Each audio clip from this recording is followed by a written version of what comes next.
Bonjour, je m'appelle Sam Meredith. Bienvenue dans le catch-up de l'industrie de lundi, où nous allons vous présenter les dernières nouvelles de l'industrie rapportées par LeapRate.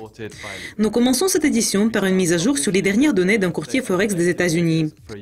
FXCM Inc. vient de dévoiler leurs derniers chiffres qui font un ton sombre pour le début de 2015.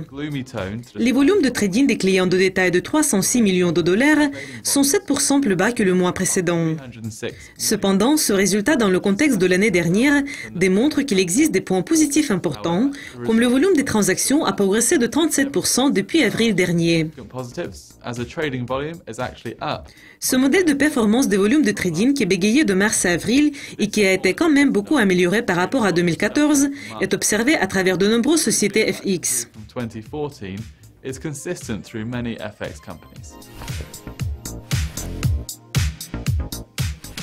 Nous continuons et la nouvelle suivante concerne également FXCM.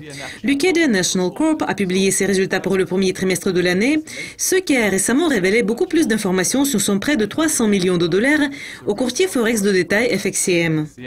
Selon LeapRate, l'un des plus grands gagnants de ce prêt a été la banque d'investissement Jefferies Group LLC, qui a reçu des frais de consultation de 21 millions de dollars. Leucadia elle-même est également sortie de l'affaire en très bonne position, comme la décision d'attribuer à elle-même un gain de 687 millions de dollars de son prêt a été annoncée la semaine dernière.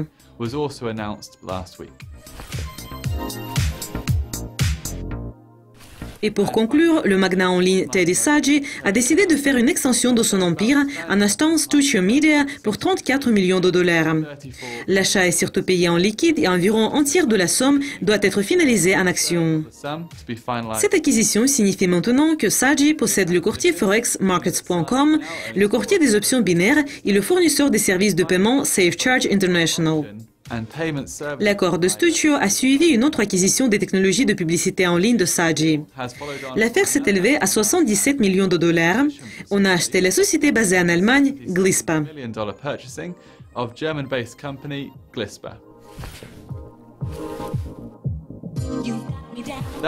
C'est tout pour LeapRate d'aujourd'hui. Restez à l'écoute de Dukascopy au cours de la semaine pour apprendre plus. Mais pour le moment, au revoir.